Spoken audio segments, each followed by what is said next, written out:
Alhamdulillahirabbil alamin, kita diberi kemauan dan diberi kemampuan.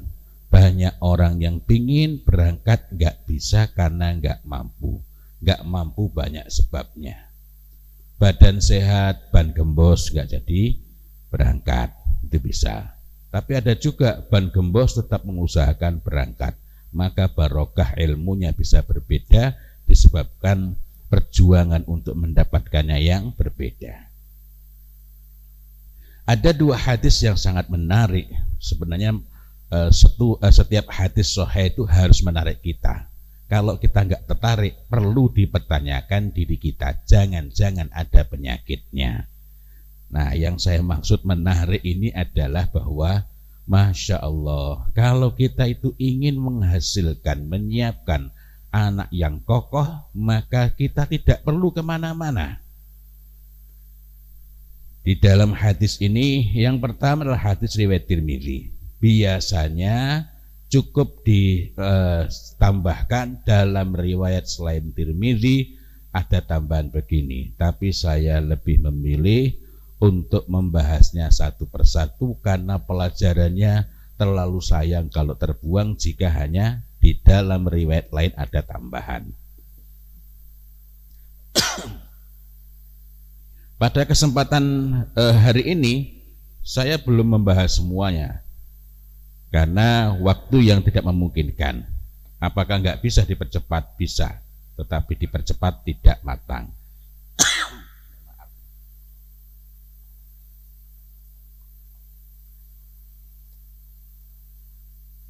Nah, itu bedanya cepat dengan matang. Quran pun kita kalau baca itu jangan tergesa-gesa. La tuharrik bihi lisanaka lita'jala bih. Maka kalau ada orang menawarkan speed reading, ojo gumun. Jangan heran. Itu pasti tidak matang. Tahu banyak itu berbeda dengan matang. Kunci kebaikan itu bukan cuma paham, apalagi cuma tahu. Baca cepat, pahamnya susah, apalagi faqih. Padahal kunci kebaikan itu adalah man yuridillahu bihi khairan yufaqihu fiddin. Untuk bisa memahami dengan sangat matang satu hadis, satu ilmu, satu bacaan, yang diperlukan apa?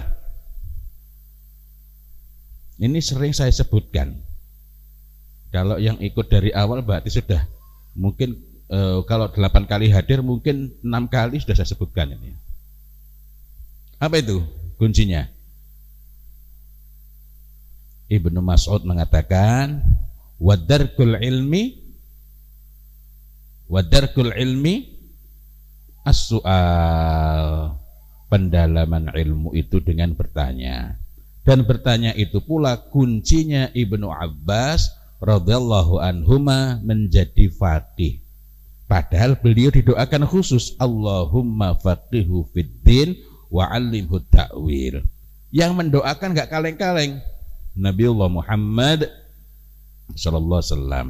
Itu pun ada wasilahnya. Mohon maaf. Maka kalau kita ingin anak kita itu faqih, dan faqih itu kunci kebaikan agama, berarti bisa enggak kita hanya mendoakan saja tanpa mengupayakan dan anak enggak berupaya? Enggak. Loh, kalau begitu ngapain kita berusaha? Ngapain kita berdoa kalau kita berusaha? Ketika Ibunda Maryam menggerakkan pohon kurma, itu hanya sebagai wasilah. Tapi walaupun hanya sebagai wasilah, kita bersungguh-sungguh. Mudah-mudahan jenengan dimudahkan umroh dan haji. Kalau ke sana itu salah satu yang perlu jenengan lakukan itu apa? Mengguncangkan pohon kurma. Isora. Saya berkali-kali berusaha tidak berhasil. Pohon kurma yang besar itu. Bahkan kemudian saya turunkan standarnya yang lebih kecil, tetap nggak goyah. Artinya apa? Maka ketika Ibunda Maryam itu mengguncangkan pohon kurma, itu semata-mata sebagai wasilah untuk datangnya pertolongan Allah. Sungguh bukan kekuatannya, bukan upayanya yang menjadikan kurma itu berjatuhan, melainkan itu semata-mata hanya sebagai wasilah. Nah, kembali lagi pada hadis tadi. Rasulullah Muhammad SAW memberikan serangkaian nasihat kepada Ibnu Abbas radhiyallahu anhuma. Dalam satu riwayat, yakni riwayat Tirmidzi, nasihat itu didahului dengan perkataan, ya hulam, inni u'allimuka kalimatin, ihfadzillah yahfadka, ihfadzillah tajidhu tujahak, idza sa'alta fas'alillah, wa idza sta'anta fasta'in billah, ila akhir hadis. Sampai akhir hadis. Saya memang belum mendetilkan saat ini, gitu ya. Nah, dalam hadis riwayat Ahmad, maka awalannya berbeda. Ya gulam, au ya gulayim, wahai anak atau wahai anak kecil. Kalau bahasa Kediri itu ti, ya. Ti itu panggilan untuk balita. Ibu saya masih manggil saya ti, Rene ti dia. Padahal itu panggilan untuk balita. Tapi secara bahasa ti itu berarti sebutan untuk anak yang masih kecil. Kalau dalam bahasa Jawa ala Jombang, Kediri, gitu ya. Nah, ya gulayim, wahai anak kecil, itu bisa bermakna dua. Secara bahasa sebutan untuk anak yang masih sangat kecil, balita, atau panggilan sayang bianget. Ala u'allimuka kalimatin yanfa'ukallah bihinna. Nah, ini Nabi bertanya dulu, maukah kamu aku ajari beberapa kalimat yang Allah akan memberimu manfaat. Fakultu, maka berkatalah, siapa yang berkata? Ibnu Abbas radhiyallahu anhu, bala, ya, yang seia-ianya iya, bukan cuma na'am. Faqala, maka berkatalah, siapa yang berkata? Nabiullah Muhammad sallallahu alaihi wasallam, ihfadzillah yahfadka, ihfadzillah tajidhu amamak. Dari tajidhu tujak, ini tajidhu amamak. Ta'arraf ilaihi firrakhai ya'rifka fisyiddati, ila akhir hadis. Nah, bagian akhir hadis itu yang sering saya kutip dalam beberapa perbincangan kita. Wa'lam anna fis sabri ala ma takrahu khairan katsiran, wa anna an-nasra ma'as sabri, wa anna al-faraja ma'al karbi, wa anna ma'al usri yusran. Jadi anak kecil itu harusnya kita siapkan terlebih dahulu untuk sabar terhadap hal-hal yang enggak disukai, disebabkan dia memilih mendahulukan manfaat daripada minat. Lah, hal ini malah kebalik. SD Islam, SMP, TK, playgroup sibuk menggali minat anak, nganggo tes barang. Gimana? Padahal kalau anak nggak berminat pada ilmu-ilmu syar'i yang termasuk fardhu ain, orang boleh tidak menguasai ilmu faraid, hukum waris, tapi nggak boleh tidak menguasai carane wudu ki piye. Ya enggak? Ilmu-ilmu fardhu ain wajib, dan tidak ada tempat untuk mengatakan wah iki aku ora minate dudu passion kuwe. Nah, aku kan generasi Z di sini apa? Ilustrasi wong turu ngelengker. Generasi Z itu beda. Bukan, itu berarti berkilah, bukan berujar. Baik.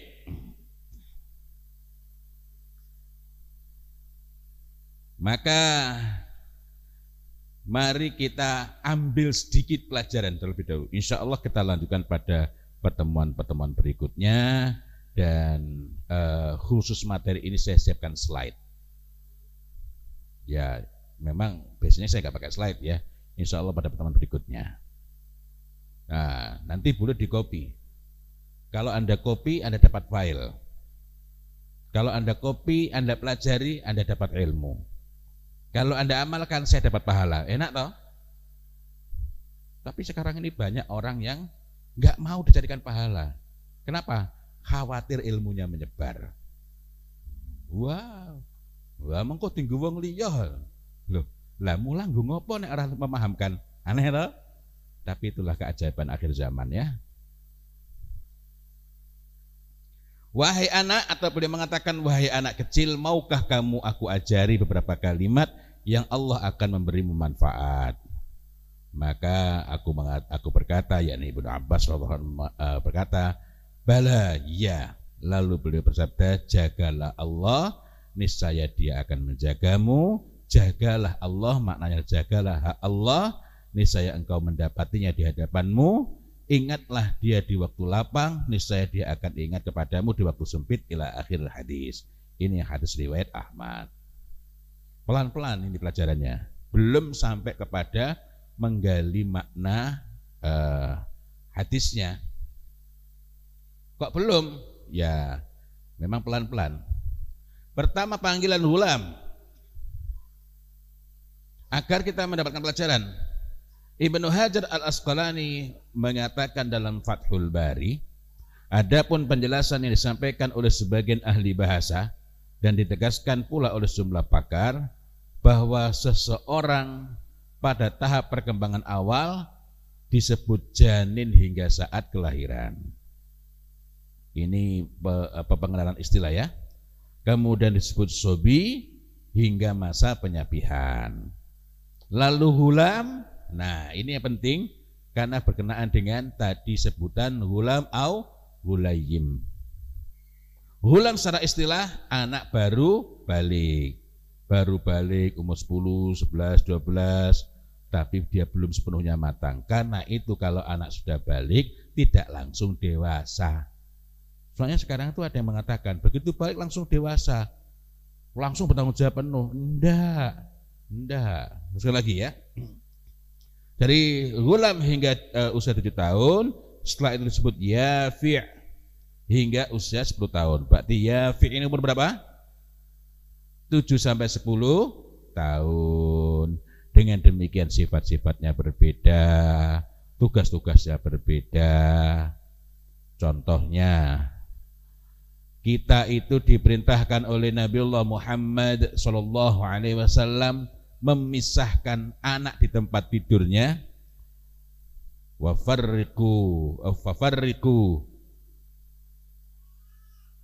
baina furusihim. Kalau umur 7 tahun. Kalau umur 10 tahun, wafarriku bainahum fil madaji.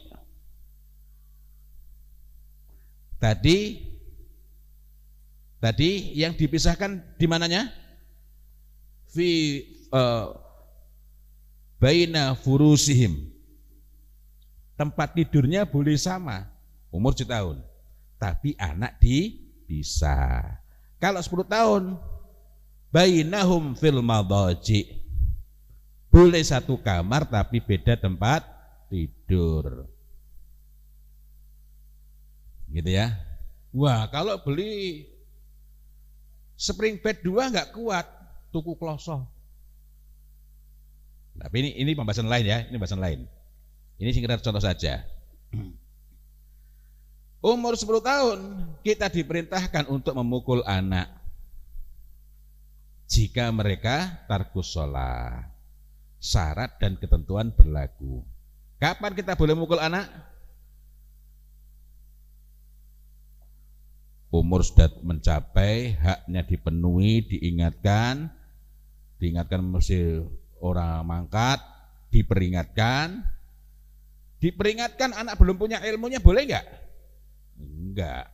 Maka harus memenuhi 2 hal, ada qudrah, kemampuan, ada ilmu. Berarti kalau begitu 7 sampai 10 tahun agendanya apa? Banyak sekali ya. Tapi kita fokus kita belum ini dulu. Fokus kita kepada pelajaran dari tadi soal hulam. Kemudian hazawar hingga usia 15 tahun. Berarti hazawar ini umurnya berapa?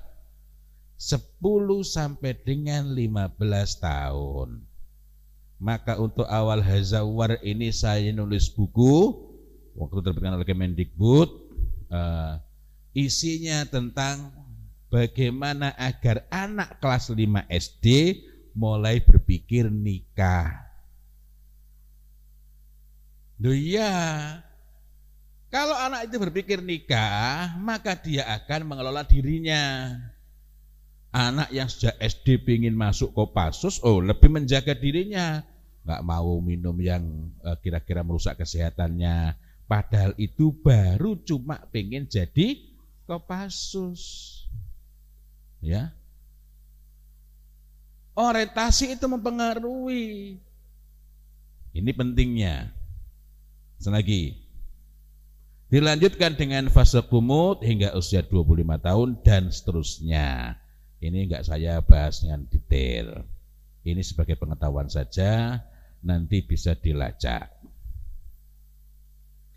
Dari situ saya sampai ke usia 25 tahun. Kenapa? Karena orang ketika menyebut remaja kan rentang-rentang itu.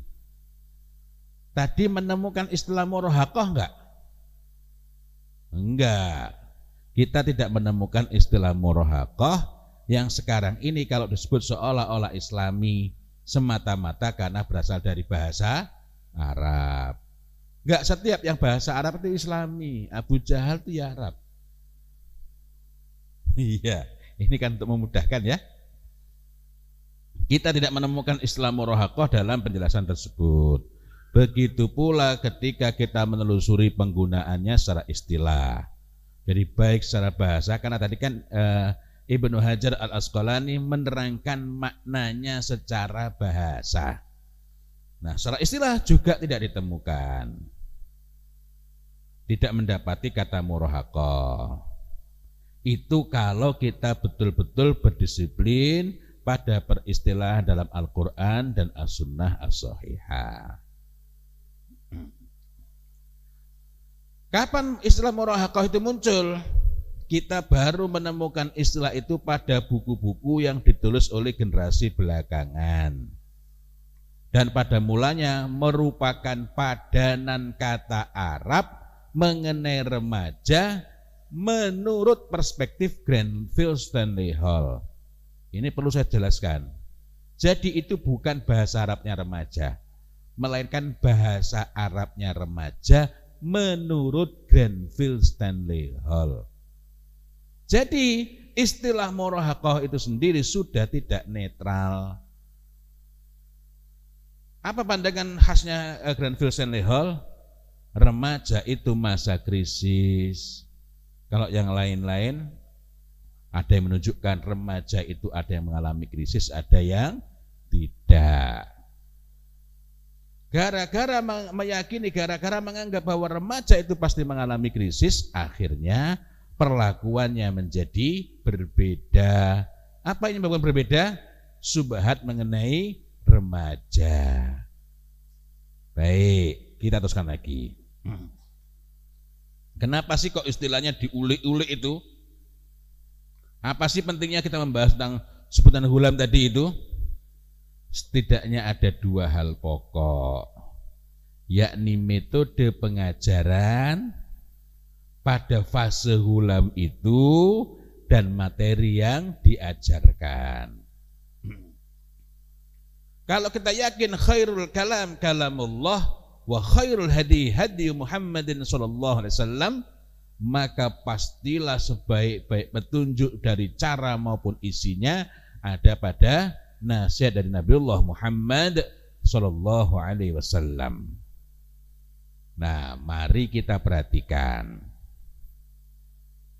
Ketika Nabi hendak memberikan nasihat, kita belum berbicara mengenai penggunaan kalimat dalam memberikan nasihat. Apa yang dilakukan oleh Nabi?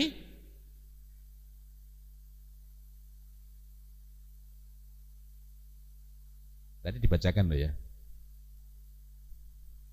Nabi itu menyiapkan mental dari yang diajak bicara, padahal kui raket, padahal kui akrab.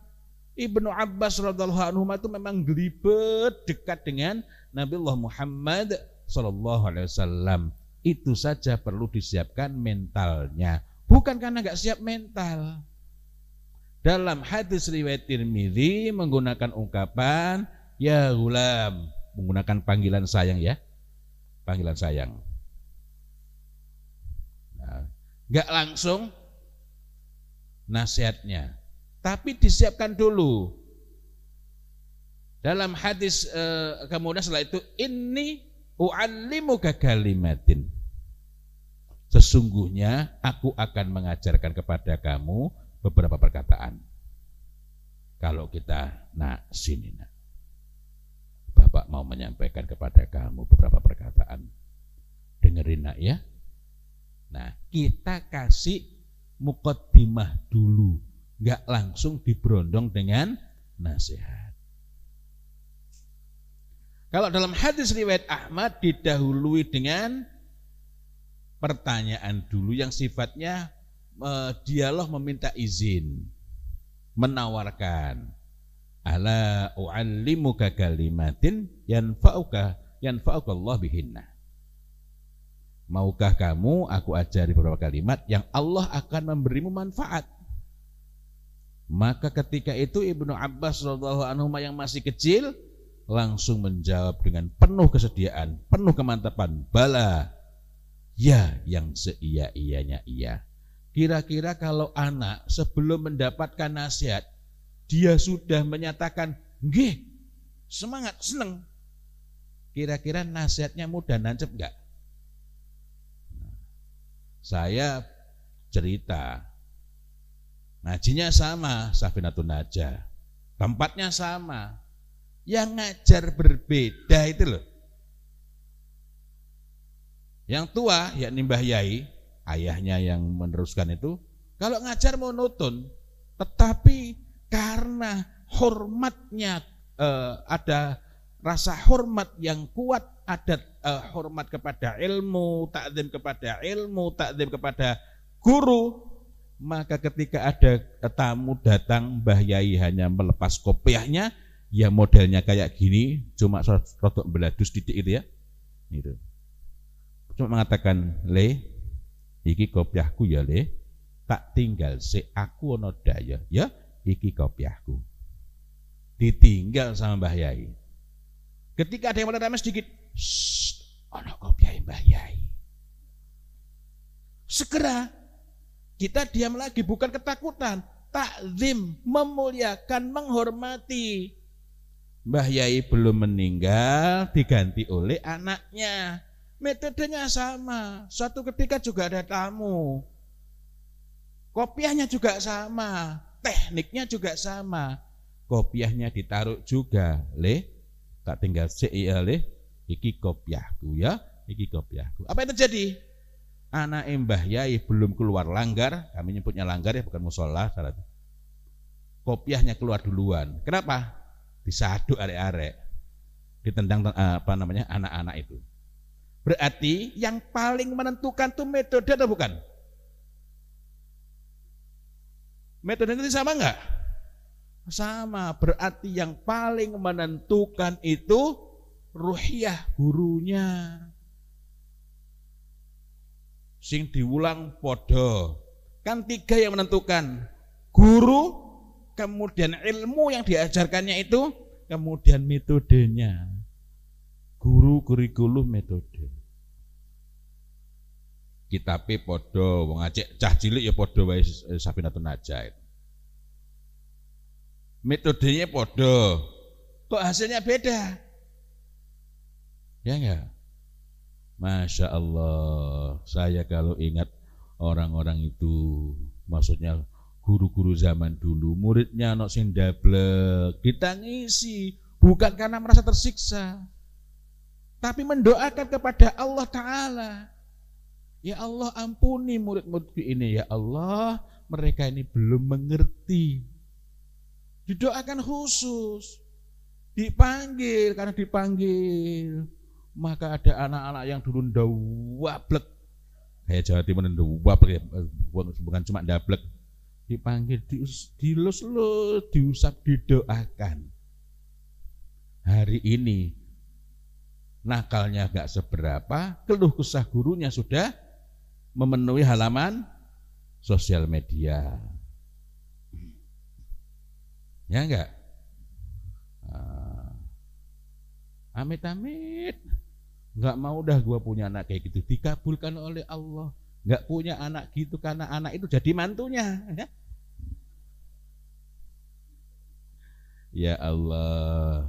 Selanjutnya Rasulullah SAW mendidikkan beberapa prinsip penting iman dan sikap orang beriman kepada Allah Subhanahu wa taala. Beliau menyampaikan menggunakan kalimat perintah yang tegas, ihfazillah, jagalah Allah. Bukan seorang muslim hendaknya menjaga hak Allah, tapi menggunakan kalimat perintah yang jelas. Ini pada anak umur berapa? 7 tahun ke bawah. Berarti kalau 7 tahun ke bawah itu harusnya sudah ditanamkan tauhid.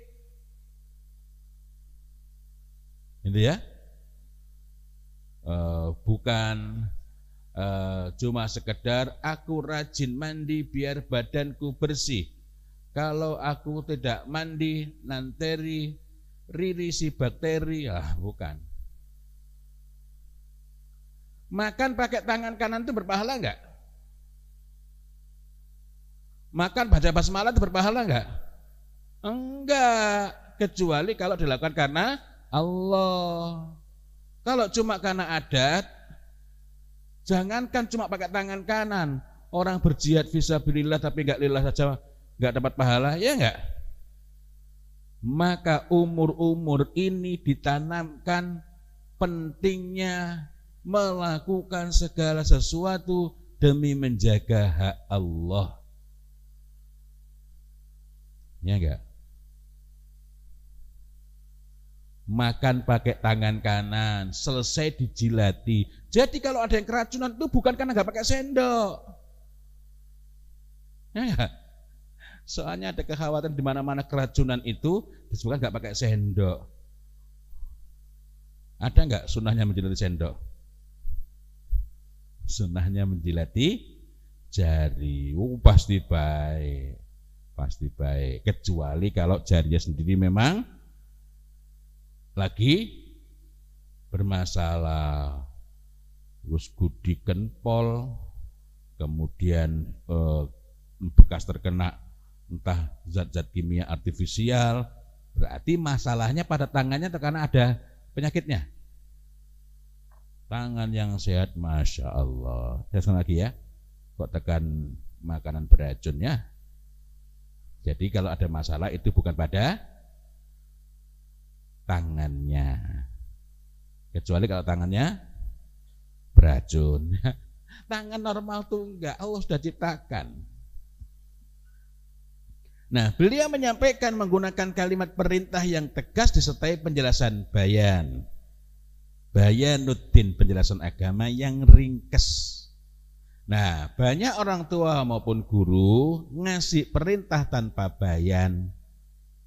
Itu bermanfaat, ya bermanfaat untuk menanamkan keyakinan. Tetapi keyakinan tanpa landasan ilmu mudah terpengaruh oleh syubhat. Dua kemungkinannya, jadi kaku, sulit menerima kebenaran ketika datang di masa-masa berikutnya orang menyampaikan ilmu, atau yang kedua, dia melaksanakan dengan sungguh-sungguh. Atau yang kedua, dia justru begitu runtuh semuanya. Padahal masalahnya ada pada soal-soal tertentu saja, disebabkan tadi nggak pakai ilmu. Nah, ini merupakan pendekatan yang sangat penting untuk membentuk keyakinan. Masalahnya pada anak-anak sekarang kok rapuh secara mental itu kenapa?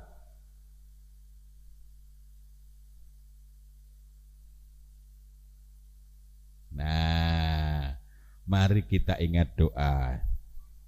Karena Masya Allah, Doa itu kalau kita niru dari Kanjeng Nabi mesti sip. Dan doa itu gak perlu ngutip penelitian.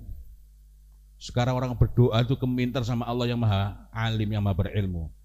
Ya Allah, ya Tuhan kami, hari ini kami berkumpul untuk belajar tentang parenting, mengenai pentingnya kecerdasan emosi.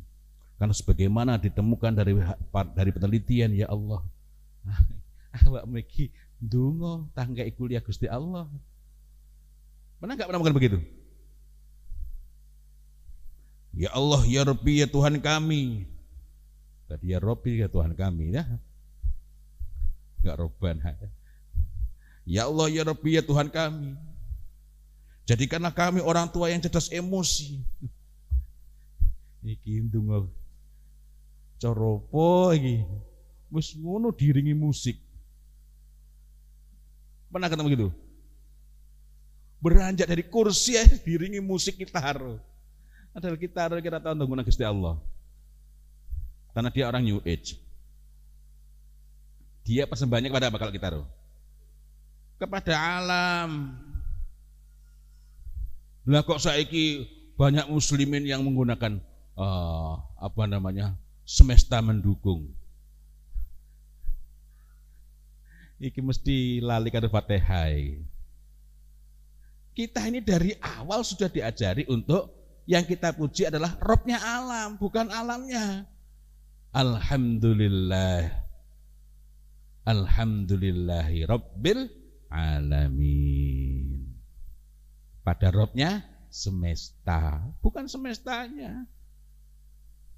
Ya enggak? Pernah menjumpai wong ngaji lho kuwi statusnya alam mendukung.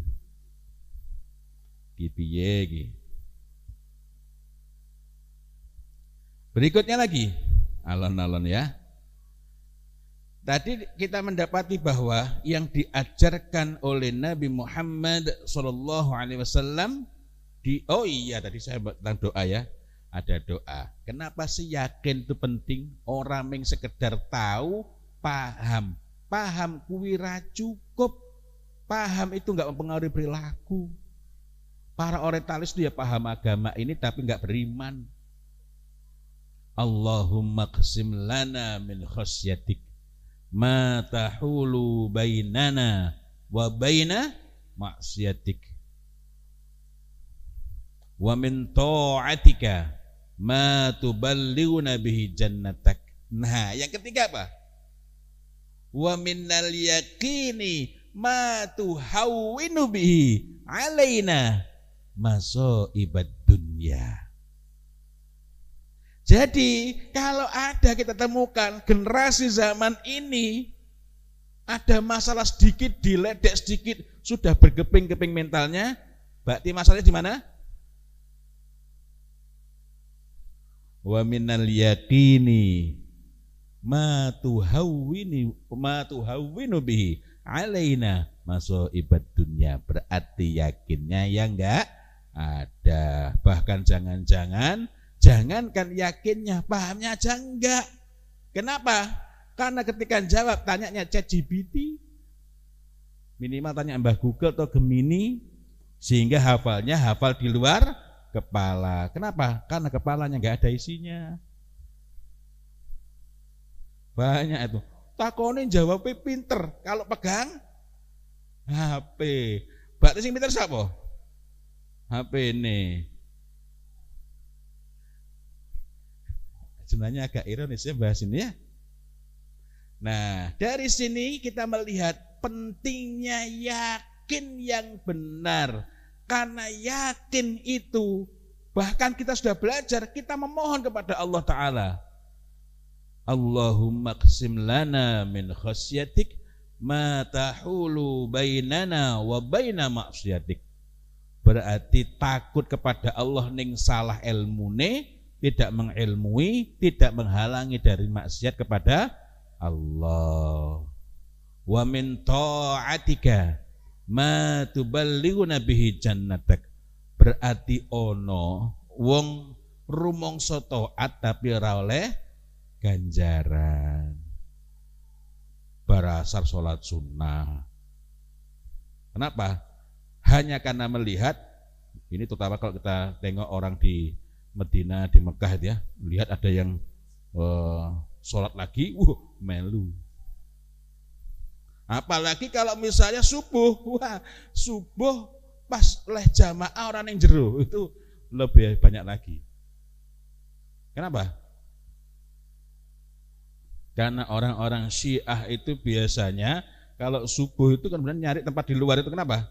Orang gawe kreweng sholatnya di kena lantainya. Itu daruratnya mereka. Ya. Lah orang-orang kita, sholat sunnah ini, sholat sunnah. Berarti niatnya saudara-saudara kita niatnya apa? Yang dari sini nih, niatnya taat nggak? Taat, tapi tidak mengilmui.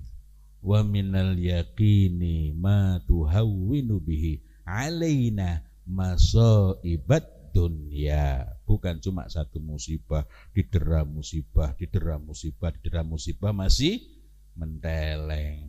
Kenapa? Dalam keadaan itulah maka musibah menjadi kebaikan. Man yuridillahu bihi khairan yusib minhu. Barang siapa yang Allah Ta'ala kehendaki kebaikan baginya, maka Allah berikan musibah. Dengan demikian, bagi orang yang berilmu dan yakin, musibah itu menjadikannya faqih. Wong kena anggar kena musibah mesti mikir, wis sing bener. Jadi karena itu jangan takut mikir. Ono apa-apa titik, jangan overthinking. Nah terus apa? Melarikan diri ke hiburan, malah musibah kuwi. Ingat, yang bikin rapuh itu karena Anda merasa kokian mikir, padahal orang tahu mikir. Loh iya kan? Kalau Allah sendiri menyinggung aksaruhum la yaqilun, berarti nek wong rumangsa kokian mikir termasuk kokian ilmu enggak? Termasuk kokian menggunakan akal enggak? Enggak, rumangsane tok. Gimana? Wong sing rumangsa kokean salat, iku sing akeh salate apa sing ora?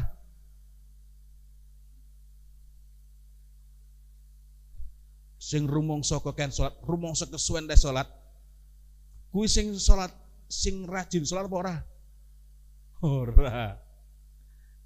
Gimana? Teruskan lagi. Jadi yang ditanamkan awal adalah keyakinan berkenaan dengan prinsip-prinsip iman dan sikap iman. Pertanyaannya, keyakinan itu ranahnya kognitif atau afektif? Kognisi atau afeksi? Kalau kognisi berkenaan dengan apa? Berkenaan dengan pengetahuan dan pemahaman. Maka kalau ada anak nakal dipanggil, dikasih pengetahuan, itu enggak baik. Ngaruh enggak? Enggak. Nah, keyakinan itu kognisi apa afeksi? Afeksi ranahnya. Ini kalau kita secara psikologis ya. Pertanyaannya, jika keyakinan itu berada pada ranah afektif, bisa enggak kita menanamkan dan mengokohkannya dengan menggunakan cara yang dipakai untuk ranah kognitif? Bisa enggak? Bisa enggak? Ranahnya afektif, kita pakai caranya cara kognitif, bisa enggak? Orang kalau tahu, paham, menjadikan dia yakin enggak? Kalau kaidah ilmu itu kaidah pasti ya. Kalau belum tentu itu lain ya. Jadi kalau orang cuma tahu, paham, apakah itu akan menjadikan orang yakin?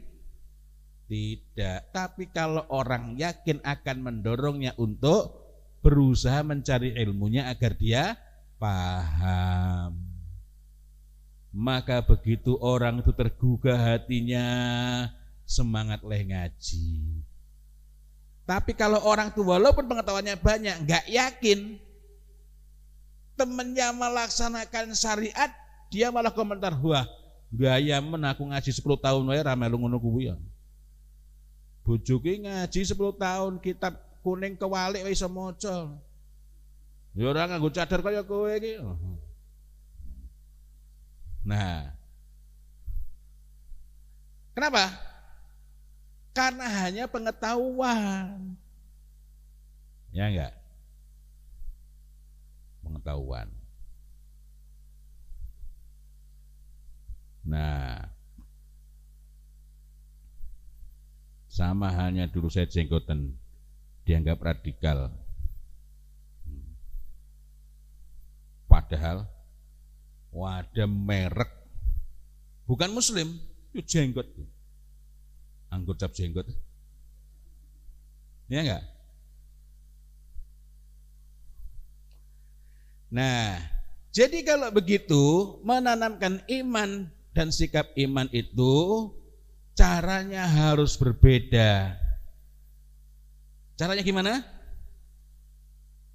Mari kita tengok Nabi Muhammad Sallallahu Alaihi Wasallam ketika tadi menyampaikan nasihat iman kepada Ibnu Abbas radhiyallahu anhuma. Bagaimana perkataan beliau? Ihfadzillah, jagalah Allah. Itu kalimat perintah atau kalimat berita? Perintah. Imperatif atau naratif? Imperatif. Imperatif itu kalimat yang berisi perintah atau larangan, yang sifatnya langsung, bukan mengabarkan perintah atau mengabarkan larangan. Contohnya gini, kalau di sekolah antrilah, itu berarti kalimatnya imperatif. Tapi kalau di sekolah itu isinya setiap siswa diharapkan antri, itu berarti informasi mengenai perintah. Jagalah Allah, kalimatnya perintah atau informasi tentang perintah? Perintah. Jagalah Allah, niscaya Allah akan menjagamu. Jagalah Allah, niscaya engkau akan mendapatinya di hadapanmu. Ta'arraf, kenalilah. Kalimat perintah atau kalimat berita? Kalimat perintah. Jadi kalau kita ingin menanamkan iman, menanamkan prinsip, menanamkan keyakinan, gunakan kalimat-kalimat perintah. Jagalah hak Allah, itu contohnya ya. Jagalah hak Allah.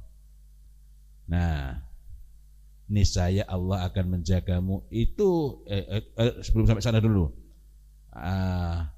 Itu contoh kalimat perintah. Kalau jadi kalimat berita gimana bunyinya?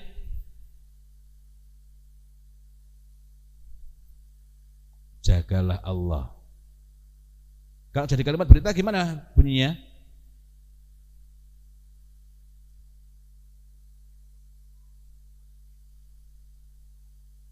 Gimana bunyinya? Kalau jadi kalimat berita.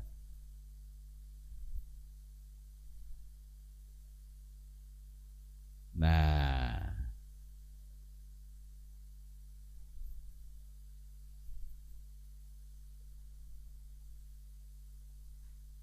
gimana? Akhirnya gurunya mengatakan, anak-anak, setiap muslim itu berkewajiban menjaga hak Allah. Anak-anak, anak soleh itu menjaga hak Allah. Walaupun gurunya lucu, tetapi itu tidak membangun keyakinan. Pernah nggak menemukan guru-guru yang lucu? Gitu ya. Hormati yang lebih tua. Kalimat imperatif apa kalimat naratif? Imperatif. Isinya perintah. Ini menanamkan sikap. Kalau menjadi kalimat naratif, bunyinya misalnya menjadi anak Islam menghormati orang yang lebih tua. Harusnya gimana? Hormati yang lebih tua, sayangi adikmu atau sayangi yang lebih muda misalnya. Itu kalimat-kalimat perintah. Hari ini banyak guru maupun orang tua takut menggunakan kalimat perintah karena menganggap itu membunuh kreativitas. Dari mana itu? Lebih takut lagi, banyak guru maupun orang tua takut menggunakan kata jangan. Pada kata jangan itu termasuk kalimat imperatif. Ya bunai, la tusyrik billah, inna syirka la dzulmun adzim. Ya, kita batasi dulu mengenai bentuk kalimat perintah. Nanti kita kembangkan sedikit lagi. Nah, kalimat imperatif berbentuk larangan, yang muatannya larangan. Contohnya, jangan mempersekutukan Allah.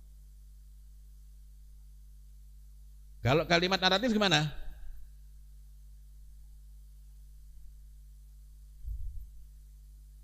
Mempersekutukan Allah merupakan perbuatan yang dilarang oleh agama. Khutbah Jumat pun sidang Jum'ah rahimakumullah. Sesungguhnya puasa itu menjadikan orang memiliki kepekaan. Apakah betul orang puasa memiliki kepekaan? Ora. Kecuali sing betul-betul imanan wa ihtisaban. Wong puasa sok-sok malah konsumsinya meningkat toh? Itu bukan salah syariatnya, ya. Seorang muslim tidak boleh mempersekutukan Allah.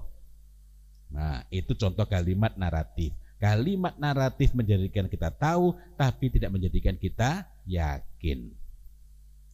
Jangan menghina orang lain. Kalimat imperatif atau kalimat naratif? Imperatif. Kalau jadi naratif gimana?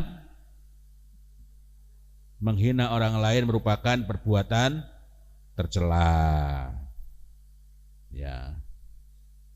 Setiap siswa tidak diperbolehkan menghina satu sama lain. Itu kalimat naratif. Tidak mempengaruhi keyakinan dan sikap, hanya mempengaruhi jawaban saat ulangan kalau muncul dalam soal ulangan. Ya. Kita sepele alan-alan tapi ya. Karena hari ini saya perlu menekankan betul, karena hari ini banyak betul guru yang menahan diri dari kalimat perintah maupun kalimat larangan gara-gara melu training, yang di dalam training itu melarang penggunaan kedua-duanya. Uniknya di training itu justru trenernya menggunakan dua-duanya untuk efektifnya training. Mana jumpa gitu? Di akhir training, lalu training mengatakan pakai musik lagi. Saudara-saudara, pejamkanlah mata Anda pelan-pelan. Langsung musiknya tambah merendur lagi. Rasakan hembusan angin. Ini kalimat perintah kabeh. Kosongkanlah pikiran Anda. Musibah ini. Kita itu enggak boleh menerima sesuatu itu tanpa pertimbangan. Maka anak saya pernah saat mau mengikuti acara, kosongkan gelasmu. Nak, otaknya orang lain masuk ukuran gelas, otakmu tidak, nak. Jangan pernah menghadiri sesuatu acara dalam keadaan kosong. Kenapa? Itulah sehina-hina orang. Karena itu akan menjadikan kamu mengikuti apa-apa tanpa ilmu. Tidak. Hatta orang mengatakan qala Rasulullah SAW. Oh, bentar dulu. Bukan kita nggak percaya pada hadis, tapi cek dulu itu benar hadis atau bukan. Barang siapa yang minum kopi dan selama mulutnya masih ada bau kopi, malaikat memohonkan ampunan. Enak kali. Cuma sayangnya hadisnya nggak sahih. Hasan masih mending.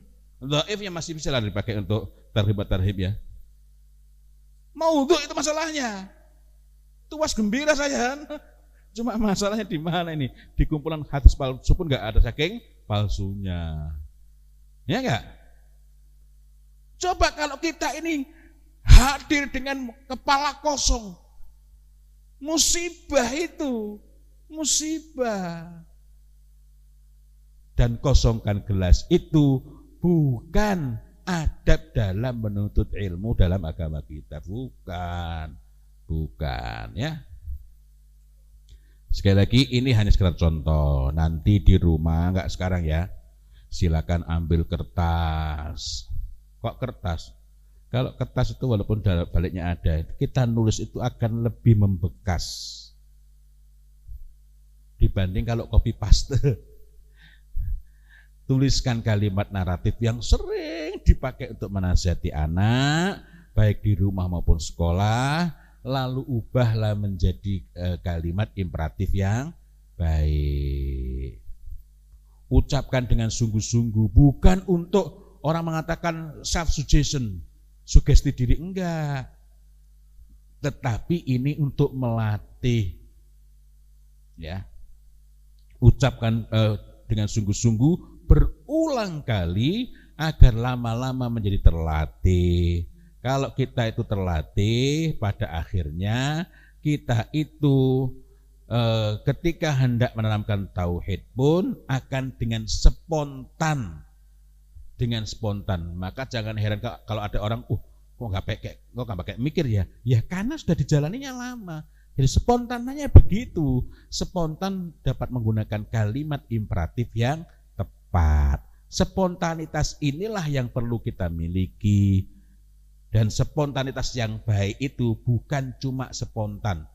Orang yang biasanya misuh-misuh itu ketika ada masalah spontannya apa? Misuh. Saya pernah naik bis dari Jombang ke Jogja. Di tengah perjalanan itu kecelakaan, tabrakan. Allah ya Karim. Ada yang meninggal, sebelum meninggal itu apa? Misuh-misuh. Wah, saya nggak perlu buka misuhnya ya. Terakhir sebelum meninggal tuh ya masih ada, ya Allah, ngaku aku ya Allah. Tapi awalnya misuh-misuh.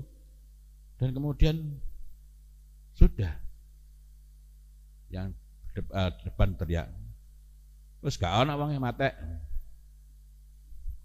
Ya Allah, saya bukan mencela orang itu, dengar-dengar tuh ya Allah. Kira-kira kita nanti termasuk yang selamat enggak? Ya. Nah, apakah gak perlu ilmu? Sangat perlu. Maka berikutnya kalau sudah terlatih itu kita bisa mengembangkannya gimana? Dengan menggunakan kalimat imperatif yang disertai bayan. Bayan itu apa? Penjelasan. Nak, kita ini lemah, nak, tapi Allah Maha Kuasa. Maka mintalah pertolongan hanya kepada Allah, nak. Itu lebih membekas. Kalau kalimatnya naratif gimana? Manusia pada dasarnya lemah, sedangkan yang maha kuat hanyalah Allah Azza wa Jalla. Maka manusia sepatutnya memohon pertolongan hanya kepada Allah. Ini kalimat naratif. Baik. Ini dapat bermanfaat kalau sebagai penjelasan. Tapi kalau menanamkan keyakinan, menggunakan kalimat apa? Ayat-ayat yang pertama kali turun adalah ayat-ayat yang menanamkan tauhid. Bentuk kalimatnya gimana? Ya ayyuhal muzammil, qum, get up now, qumil laila illa qalila. Ya ayyuhal mudaththir, qum, get up now. Betul-betul bertenaga. Ya.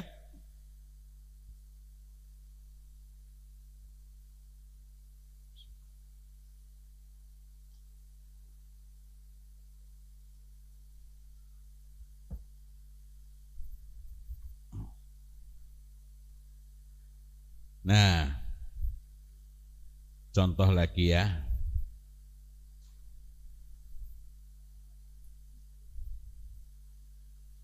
Kalau tadi itu kalimat imperatif yang sifatnya muatan kalimatnya perintah, sekarang yang muatnya larangan. Jika kamu benar, nak, maka janganlah kamu gentar kepada manusia. Jangan berkecil hati, nak. Sebab semua catatan takdir telah selesai dituliskan. Yang awal tadi isinya larangan. Lalu bagian berikutnya, sebab semua catatan takdir itu termasuk bayan, penjelasan. Jadi ada perintah, ada larangan, dan dua-duanya disertai dengan bayan. Nah, kita ini lemah, bayan duluan. Tapi Allah Maha Kuasa ini masih masuk bayan. Maka mintalah pertolongan hanya kepada Allah. Nah, kita juga bisa menggabungkan dua-duanya. Maka mintalah pertolongan hanya kepada Allah, dan janganlah kamu merasa lemah. Ada bayan, ada perintah, ada larangan dalam satu paket. Ya. Kembali lagi, contoh yang tadi larangan. Jika kamu benar maka jangan kamu gentar kepada manusia. Jangan pula berkecil hati. Sebab semua catatan takdir telah selesai dituliskan. Kira-kira kalau anak dikasih nasihat gitu, mudah gentar enggak dia? Mudah menyerah enggak dia? Apalagi digandeng dengan nasihat dari Nabi Muhammad Sallallahu Alaihi Wasallam. Ini hanyalah upaya untuk mengambil pelajaran dari nasihat Nabi. Wa'lam anna fis sabri ala ma takrahu khairan katsiran. Masya Allah. Coba kita ubah jadi kalimat naratif. Loh, kok kita ubah? Agar nantinya kita juga peka. Kalau ada ini mestinya kita ubah jadi kalimat imperatif yang bunyinya begini, gitu ya. Seorang muslim diharapkan untuk berkata benar dan tidak takut menghadapi risiko. Ini misalnya, semua yang terjadi di dunia ini sudah ditetapkan jauh sebelum manusia lahir. Ini sifatnya naratif hanya buat orang tahu, paling paham. Ya. Sebenarnya masih ingin berbincang lebih jauh, tapi sekarang sudah jam 10.23, sementara kita nanti perlu ada tanya jawab. Insya Allah kita lanjutkan pada bulan depan. Kemungkinan untuk ini bulan September ya, Oktober masih pekan ketiga insya Allah. Desember yang pekan keempat insya Allah.